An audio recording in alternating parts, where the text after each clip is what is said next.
Allez, Christelle, place à la santé. Oui. Vous allez répondre aux questions de nos téléspectateurs autour de l'oreille, de l'audition, on est d'accord. Du bruit. Du bruit. Depuis que nous avons déménagé dans un appartement qui est proche d'une route bruyante, j'ai l'impression d'être de plus en plus fatigué. Quels sont les risques réels pour ma santé? Très bonne question intéressante de Sandra qui habite à Pontoise. Oui, et c'est tout à fait possible. On sait, je ne vais pas du tout être rassurante, Sandra, on sait que le bruit a un impact déjà sur l'irritabilité, sur l'insomnie, sur la fatigue, sur même des troubles dépressifs. Mais de nouveaux travaux publiés par l'association américaine du cœur vont beaucoup plus loin. Ils montrent clairement qu'il y a un lien entre le bruit et le risque d'accident cardiaque, d'insuffisance cardiaque et même de diabète.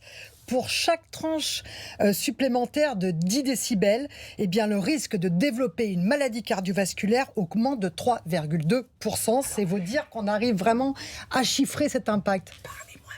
Je parle très fort. Mais non, mais si les décibels, c'est pas bon, parlez-moi fort. Voilà, j'ai pas d'humour, c'est pas grave.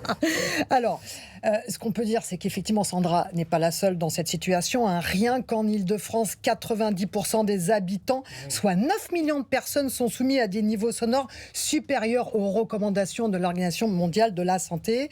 Alors, que peut-on faire? Pas grand-chose. Eh bien, il faut faire attention aux autres risques de maladies cardiovasculaires. Voilà, de ne pas cumuler les facteurs de risque. Faites attention, faites du sport, dormez bien.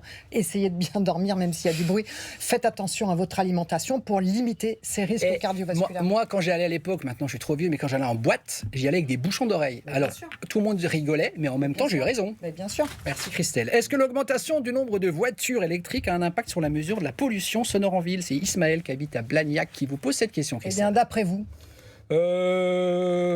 Bah oui. Non. Ah bon? Très peu. En fait, très peu. Une voiture électrique, Eh ben non, parce qu'en fait, on sait maintenant qu'au-dessus de 30 km/h, le bruit émis par les voitures, c'est le contact entre les pneus et la surface de la route.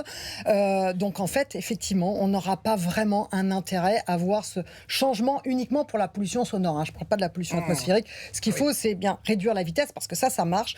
Construire des murs anti-bruit, développer des surfaces qui seront anti-bruit, et bien sûr, les transports en commun et le vélo, parce que la boucle est bouclée, c'est bon pour le cœur. Chaque matin, mon mari mastique ses céréales. Pardon, je découvre la question. Mastique ses céréales du petit-déj. Ce bruit est devenu tout simplement insupportable pour moi. Je suis obligé de sortir de la pièce. Comment l'expliquer, Rose de Coutances?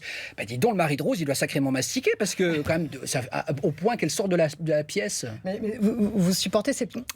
Non, c'est insupportable. C'est horrible. Non, ça, ce sont des bruits. Mais vous savez, il y a une réalité. C'est-à-dire qu'une véritable angoisse, c'est un véritable problème qui peut gêner dans le quotidien. On appelle ça la misophonie, qui se caractérise par une véritable aversion à certains bruits produits par les autres. Et ça n'a rien à voir avec l'hyperacousie. Vous savez, quand on ne supporte pas les sons parce que c'est une sensibilité accrue à certaines fréquences. Alors, explication. Pourquoi on est concerné par la misophonie? Eh bien parce qu'on est anxieux. Des travaux ont montré qu'en fait, il y a un lien entre l'anxiété et l'insupportable, c'est-à-dire devoir vivre au quotidien avec les bruits générés par les autres. Donc en fait, c'est une zone du cerveau qui est hyper sollicitée, contrairement à d'autres, et qui provoque cette irritabilité, ce dégoût même. Donc, la prise en charge, c'est quoi? C'est la prise en charge de l'anxiété avec la psychothérapie, etc. Merci, donc Christelle. ne vous inquiétez pas, vous n'êtes pas le seul, Ismaël, dans ce cas-là. D'accord. Ou bien vous passez au yaourt. Ça fait moins de bruit, Ismaël. Le yaourt fait moins de bruit. D'accord.